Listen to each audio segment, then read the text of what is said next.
Baik, memasuki indikator yang kelima yaitu kemampuan pemecahan masalah di dimensi benar kritis, Bapak Ibu. Jadi di sini total ada 6 pertanyaan terkait yang akan kita diskusikan pada agenda UGD kali ini. Silakan, Bu Rizka. Terima kasih. Nanti akan ada 6 pertanyaan ya Bapak Ibu. Untuk pertanyaan yang pertama, kira-kira tugas apa yang akan panjenengan berikan agar siswa itu dapat memecahkan suatu masalah? Dari Bu Eni.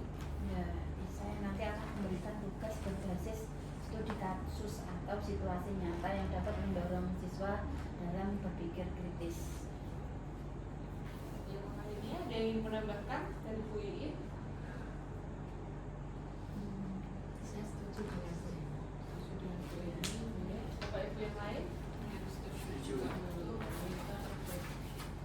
Untuk pertanyaan yang kedua, lalu bagaimana cara Bapak Ibu agar siswa mampu memecahkan masalah tersebut baik dari yang sendiri maupun kelompok? Jadi Bu Uca? Dapat menggunakan pendekatan bertahap ya atau scaffolding dan diskusi kelompok kecil serta menuliskan refleksi secara individu agar tetap mengembangkan kemampuan selain kemampuan kelompok juga kemampuan mandiri. Yang lainnya? Pak Rindra? Sudah setuju dari jawaban bicara tadi. Bu Eni dan Bu Iin? Ya, sama. Memasuki yang ketiga, apakah Bapak Ibu Guru senantiasa memberikan kisi-kisi pemecahan masalah? Dari Pak Rindra? Menurut saya ya, saya berusaha selalu memberikan kisi-kisi sederhana sebagai panduan berpikir kritis siswa saat memecahkan masalah.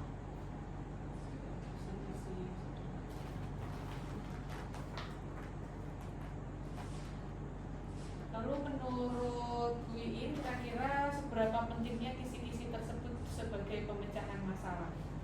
Kisi-kisi itu penting karena dapat membantu mengarahkan alur pikir siswa, membuat siswa lebih fokus pada langkah pemecahan masalah, dan juga bisa menjadi alat bantu bagi siswa lain yang pasif agar bisa lebih aktif. Ini menambahkan? Ya sudah.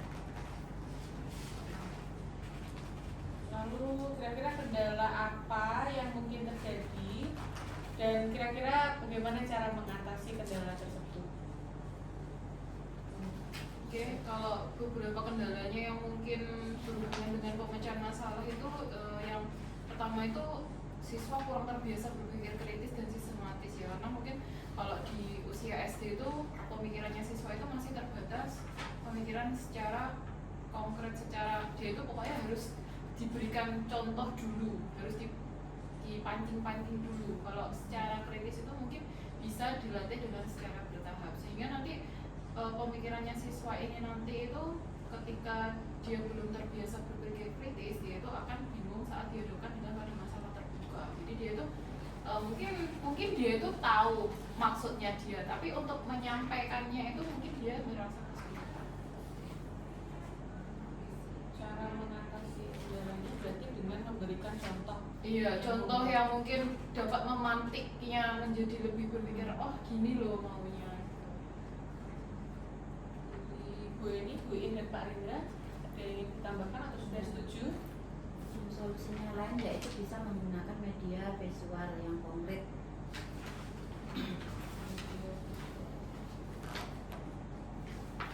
Yang lainnya?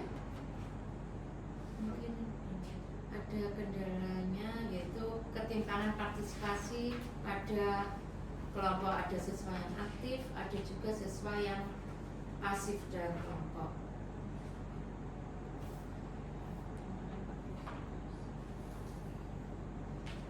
Mungkin ada solusinya dari ketimpangan itu tadi.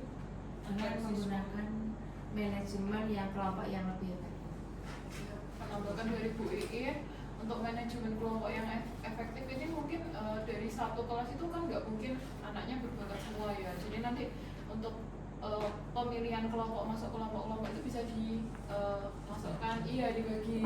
Mungkin nanti ada yang kemampuannya tinggi, kemampuannya sedang, dan kemampuannya rendah.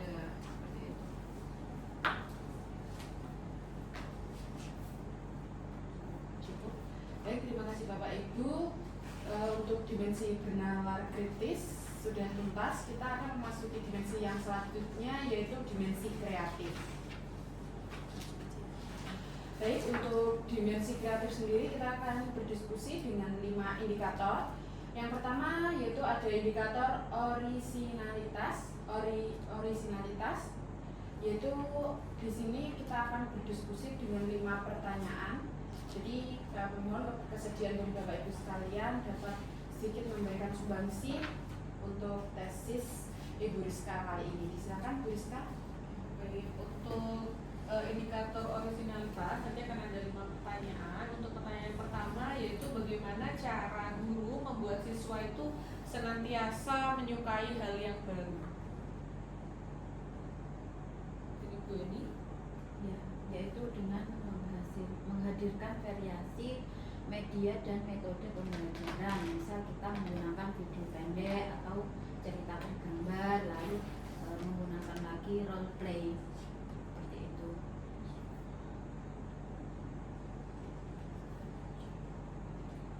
Dari Pak Rindra. Kita bisa memberikan pujian dan pengakuan atas ide unik atas siswa tersebut.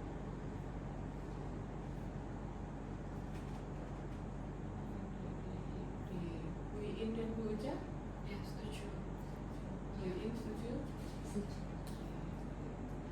Untuk yang kedua, bagaimana guru memberikan soal atau latihan agar siswa itu mampu memberikan jawaban dan ide yang siswa anggap baru.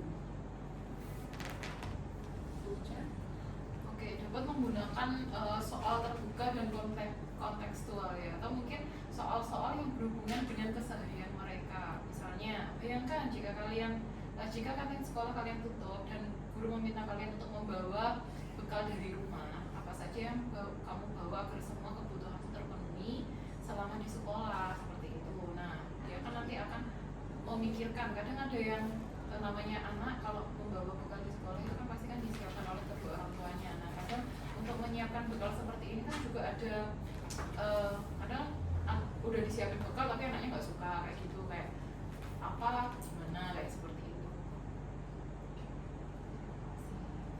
Jadi setiap anak nanti memiliki jawaban yang pasti berbeda-beda seperti itu. Nanti ada ide-ide kreativitas yang mungkin dari anak, atau mungkin ada yang ditinggalkan bapaknya, ibunya ketika pagi udah berangkat kerja, dia udah bisa membuat mie sendiri atau gimana. Itu nanti akan membuat anak ini lebih belajar tentang kehidupannya dia sehari-hari dan lebih kreatif dalam pembelajaran.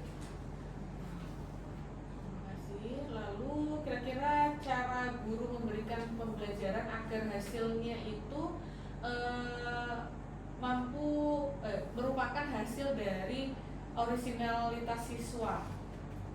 Jadi bagaimana agar hasil belajar dan juga produk siswa itu merupakan hasil dari orisinalitas siswa. Dari Bu Iin. Dengan memberikan proyek atau tugas terbuka. Misalkan tugas membuat poster kebutuhan dan keinginan dan kehidupan sehari-hari, atau dengan memberikan tugas membuat cerita pendek tentang kebutuhan dan keinginan. Oke, menambahkan juga untuk ori itu kadang itu siswa SD itu kan masih memang dibantu ya sama orang tua ya. Nanti sebisa mungkin itu kalau semua tugas atau hasil belajar siswa itu dikerjakan di sekolah aja. Jadi jangan dibawa pulang, karena kalau dibawa pulang itu kebanyakan itu pasti dibantu ya Bu. Iya Pak ya, bener ya. Seperti itu. Iya, sudah nggak ori lagi. Jadi mendingan kalau seandainya nggak selesai itu nggak apa-apa, di sekolah aja dikumpulkan, bisa dilanjutkan di kemudian hari. Jadi Bu Eni dan Pak Rinda. Ya, bisa diberi pilihan tugas. Misal siswa diberikan tugas untuk membuat gambar atau menulis cerita atau menyampaikan pendapatnya secara lisan. Pilihan.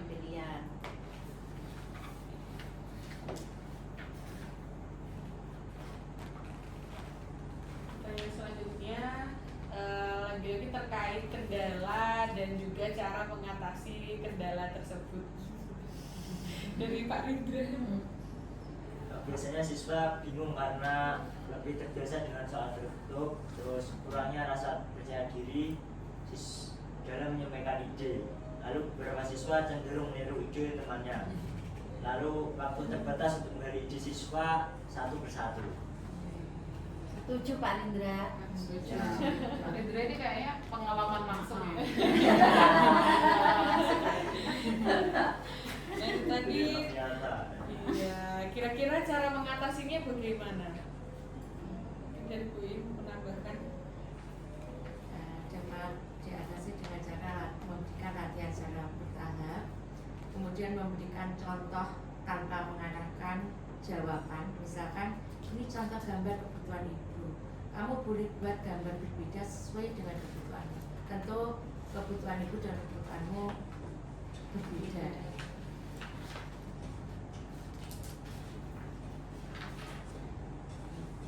Baik, Bapak Ibu, terima kasih untuk indikator originalitasnya. Sepertinya sudah cukup.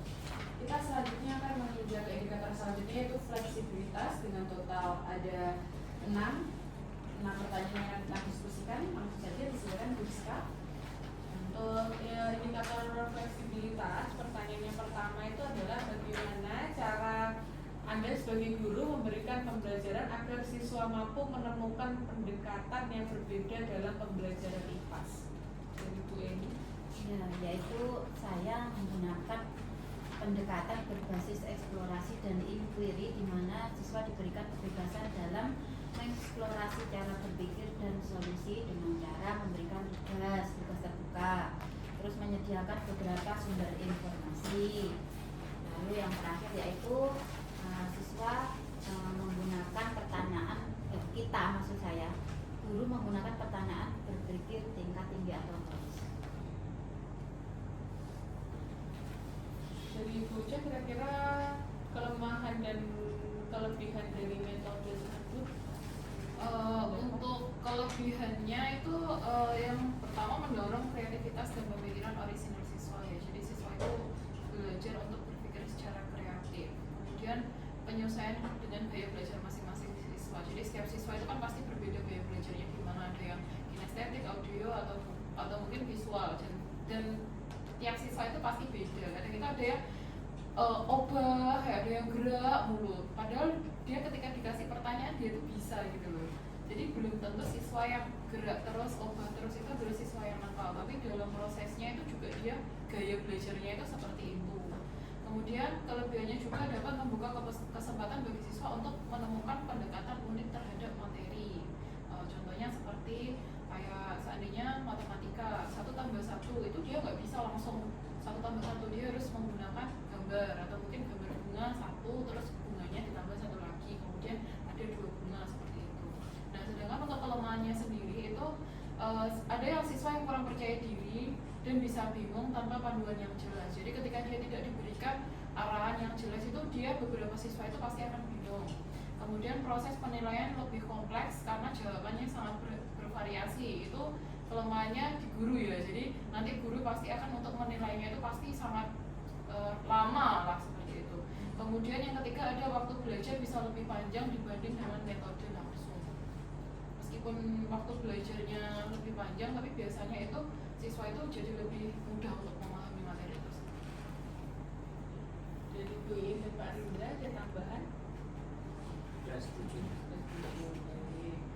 Nah, terus selanjutnya bagaimana cara Anda sebagai guru itu memberikan pembelajaran agar siswa mampu menemukan pendekatan yang berbeda dalam kerja kelompok? Dari Pak Rindra.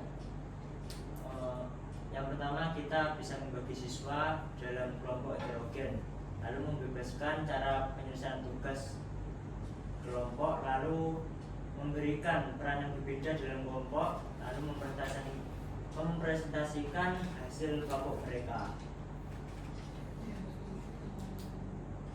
Yang lainnya ada tambahan? Setuju. Oke. Nah, dari itu tadi kira-kira kelebihan dan kelemahannya apa ya? Bu Ii? Kelebihan dari berkelompok itu dapat mendorong kerjasama antar siswa dan juga toleransi. Kemudian siswa bisa belajar bahwa masalah itu bisa diselesaikan dengan berbagai cara. Ya, bisa diselesaikan dengan bersama-sama dalam kelompoknya. Kemudian adanya komunikasi dan kreativitas siswa itu akan dapat semakin berkembang. Itu kelebihannya. Kalau kekurangannya, kelompok mungkin didominasi oleh siswa tertentu, bisa didominasi oleh siswa tertentu saja yang paling menonjol dalam kemampuannya. Kemudian beberapa siswa tidak berkontribusi aktif, itu kekurangan dari kelompok, dan juga kesulitan dalam mengatur waktu. Kalau dari Bu Eri sendiri kira-kira kendala apa dan juga bagaimana cara mengatasi kendala ketika pendekatan itu dilakukan baik secara individu maupun kelompok? Kalau kendalanya yaitu siswa itu bingung saat diberikan kebebasan berpendapat, karena siswa itu kan bervariasi. Biasanya kalau kelompok yang didominasi oleh siswa tertentu itu tadi, pasti ada siswa yang diem. Nah itu pasti mau menjawab itu kadang malu, takut, nah kadang bingung, itu kendalanya. Terus yang kedua, waktunya juga terbatas. Terus perbedaan kemampuan siswa juga menjadi kendala. Terus yang terakhir, sulit menilai hasil kerja. Cara mengatasinya? Oke, untuk cara mengatasinya yang dari kendala-kendalanya itu tadi ya, nah itu salah satunya itu memberikan panduan dan contoh kepada siswa serta kepada kelompok. Jadi panduannya itu harus jelas, siswa harus A, B, C, D itu harus jelas. Kemudian mengatur waktu dengan batasan dan tahapan-tahapan tertentu. Jadi nanti untuk manajemen waktunya biar bagus seperti itu. Kemudian menetapkan aturan kelompok dan membagi peran yang adil. Jadi tidak ada siswa yang mendominasi di dalam kelompok tersebut. Dan yang keempat, menggunakan rubrik penilaian yang lebih fleksibel dan adil. Jadi bukan penilaian bukan berdasarkan dominasi dan siswa pasif, tapi berdasarkan nilai keseluruhan kelompok itu gimana supaya benar-benar penilaian itu lebih adil. Seperti itu. Terima kasih. Oke, sepertinya sudah tidak ditambah lagi nih dari Bapak Ibu sekalian. Baik, terima kasih Bapak Ibu untuk dimensi kreatif di indikator fleksibilitas sudah tuntas. Selanjutnya kita akan meninjau indikator yang selanjutnya, yaitu elaborasi dengan total 4 pertanyaan diskusi. Jadi langsung disilakan Ibu Rizka. Terima kasih. Untuk elaborasi, kira-kira bagaimana Anda sebagai guru memberikan stimulan agar siswa itu mampu memberikan ide yang berkembang melebihi konteks yang dipelajarinya tanpa menyimpang dari materi? Jadi Ibu Ca. Untuk memberikan ide ya. Nah, untuk memberikan ide pada siswa itu salah satunya bisa mengaitkan materi tersebut, suatu materi itu dengan isu nyata dalam kehidupan sehari-hari siswa. Pasti siswa itu akan memberikan pendapat secara langsung, atau pendapat tersebut mungkin beberapa isu nyatanya itu mungkin sudah pernah dia lihat di rumah, kemudian nanti di sekolah itu ada guru yang membahas dengan hal yang sama, nanti itu bisa menjadikan topik diskusi. Kemudian menggunakan media pemantik yang menantang pikiran, seperti contoh media interaktif yang bisa siswa untuk maju ke depan kelas, atau mungkin siswa bisa berdiskusi dengan temannya dan lain sebagainya. Kemudian yang ketiga, memberikan kebebasan untuk mengembangkan solusi atau ide lanjutan. Anak ide itu kan tidak hanya sebatas A saja, masih ada A sampai Z. Jadi nanti setiap anak yang diberikan stimulus dengan isu nyata itu pasti memiliki ide-ide yang berbeda seperti itu. Nah, kemudian yang terakhir bisa meminta siswa untuk membuat pertanyaan sendiri. Nah, ini beberapa kali itu sudah saya praktekkan di dalam kelas itu ketika siswa, jadi nggak hanya siswa itu menjawab pertanyaan, jadi bisa saja siswa tersebut membuat pertanyaan terus dilempar ke temannya. Jadi nanti antara siswa itu memberikan diskusi yang lebih interaktif dan lebih bermakna di dalam kelas.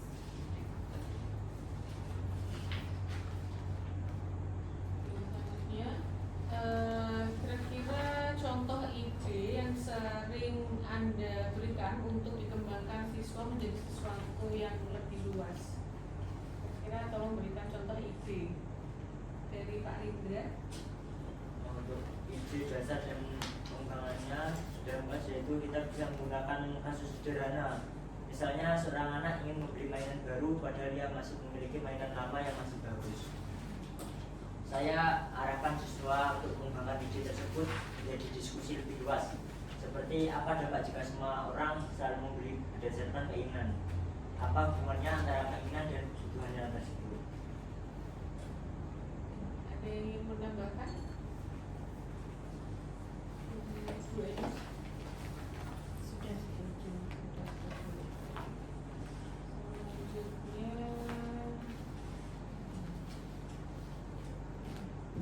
Selanjutnya iya. Kembali lagi ke kendala dan bagaimana cara mengatasinya. Itu dari Bu Iin. Kendalanya siswa kemungkinan cenderung untuk pasif. Ya. Solusinya dengan memberikan latihan yang bertahap dengan memberikan contoh sederhana yang relevan. Contoh sederhana dan relevan. Yang lainnya ada tambahan? Sudah cukup? Oke, tambah lagi ketika konteksnya abu-abu, kalau siswa itu kan biasanya galau, itu tadi membedakan sesuatu ya. Siswa lebih susah membedakan antara kebutuhan dan keinginannya. Karena biasanya kalau siswa ditanya tentang kebutuhan dan keinginan, dia pasti memilih keinginan. Contohnya sekarang kan ini sudah di musim liburan ya. Nah, anak-anak itu kan selama 1 tahun itu kan sudah melakukan belajar terus-menerus. Otomatis dia kalau ditanya, Dek mau liburan atau uangnya untuk membeli sepatu baru. Nah, itu pasti nanti akan memilih liburan seperti itu. Nah, nanti itu bisa diberikan solusinya, diberikan masukan antara lain seperti sepatu kamu tuh udah waktunya ganti, udah 3 tahun tidak ganti, udah jebol. Nah, ketika udah jebol seperti itu kan dipakai juga nggak nyaman, sudah kekecilan seperti itu. Otomatis nanti kalau kamu pakai terus bisa saja nanti kaki kamu sakit. Sedangkan liburan kan bisa di lain waktu lagi seperti itu. Baik, terima kasih Ibu Bapak sekalian. Sudah tuntas dari indikator elaborasi. Selanjutnya masih ada 2 indikator lagi, yaitu kemampuan beradaptasi dan kemampuan mengumpulkan ide. Saat ini kita akan berdiskusi pada indikator kemampuan beradaptasi. Silakan Bu Rizka. Ya, terima kasih. Untuk kemampuan beradaptasi, pertanyaan pertama itu adalah kira-kira bagaimana cara Anda sebagai guru dalam membentuk ide yang dimunculkan siswa menjadi relevan dengan perkembangan zaman. Apalagi kan zaman sekarang sudah berbeda dengan pembelajaran zaman dahulu. Kira-kira dari Bu Eni ada pendapat? Ya, saya mengarahkan ide siswa itu agar relevan dengan menggunakan perkembangan zaman. Yang pertama, menggunakan kontekstualisasi dengan isu kekinian. Yang kedua, pemanfaatan teknologi. Yang ketiga yaitu menggunakan proyek berbasis masalah. Yang lainnya ada tambahan? Ya, Setuju? setuju. TikTok ya Bu ini. Kayak TikTok. Ya. Terus kira-kira bagaimana agar siswa itu mampu beradaptasi dengan baik dengan berbagai materi IPAS yang disampaikan? Dari Bu Iin. Dengan menggunakan pendekatan tematik dan integratif ya, agar siswa melihat keterkaitan antara materi bukan hanya sebagai potongan yang terpisah. Kemudian juga dengan pemberian contoh nyata dari lingkungan sekitar untuk setiap konsep IPAS. Misalnya membandingkan kebutuhan pangan zaman dulu dan sekarang. Dari Pak Linda, kira-kira bagaimana kendala dan cara mengatasi kendalanya seperti apa? Untuk kendalanya biasanya ketimpangan literasi digital siswa, terutama saat pembelajaran dikaitkan dengan teknologi dan media modern. Lalu keterbatasan pemahaman konsep dasar sehingga siswa kesulitan mengaitkan dengan topik yang lebih luas. Lalu kurangnya waktu eksplorasi karena kurikulum yang padat dan target capaian pembelajaran. Terus perbedaan kemampuan adaptasi, ada siswa yang cepat memahami konteks kekinian, namun ada juga yang masih terbatas pada pemahaman dasar. Untuk cara mengatasinya? Untuk mengatasinya yaitu pembelajaran bertahap dan berulang. Saya mulai dari dasar konsep, misalnya perbedaan kebutuhan primer dan sekunder. lalu bertahap ke isu zaman sekarang. Baik, terima kasih. Ya, terakhir. Baik, dan yang terakhir Bapak Ibu sekalian dengan indikator kemampuan menghubungkan ide. Dengan total 5 pertanyaan, diskusi langsung boleh dituliskan. Ya.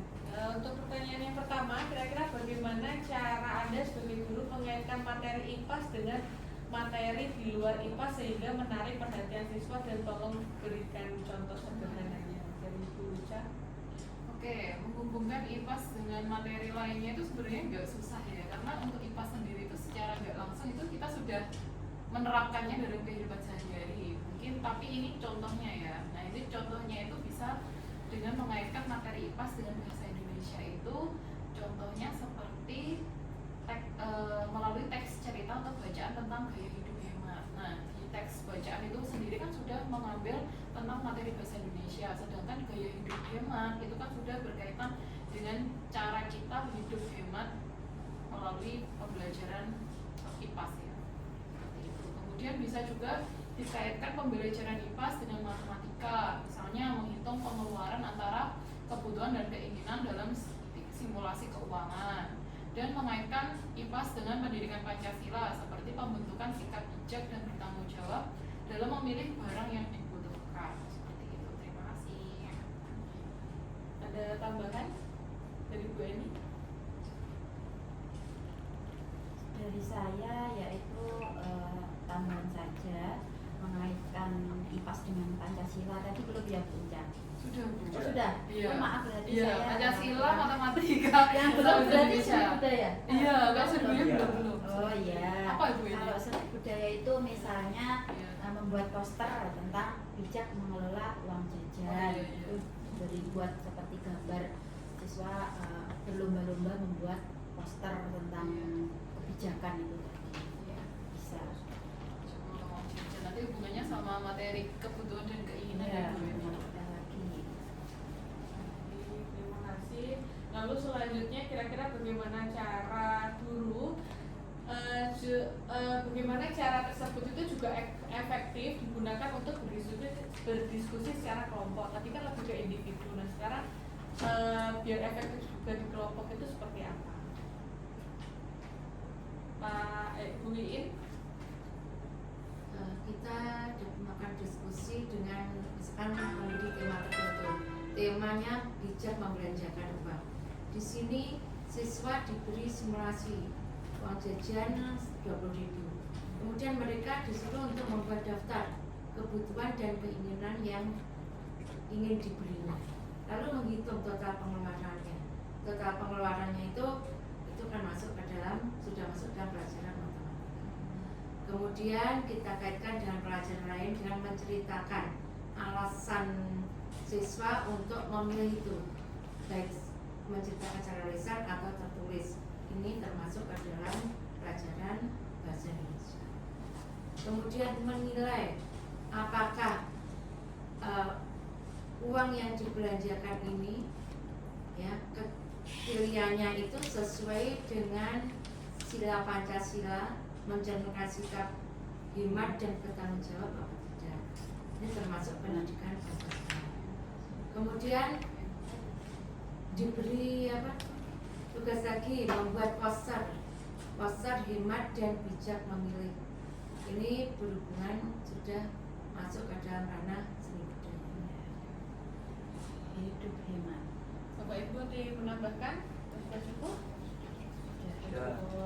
Untuk Pak Rindra, lagi-lagi kira-kira kendalanya apa Pak ketika menerapkan hal tersebut, dan kira-kira cara mengatasinya seperti apa? Biasanya kendalanya yaitu siswa kurang memahami keterkaitan antar pelajaran, lalu dominasi siswa tertentu dalam kelompok, dan terbatasnya waktu. Untuk solusinya kita bisa memberikan panduan, contoh, dan pertanyaan pemandu agar siswa lebih memahami hubungan antara pelajaran. Lalu peran kelompok dibagi dengan jelas supaya tidak yang berpikir itu tidak cuma hanya satu anak. Lalu mengelola waktu lebih efisien.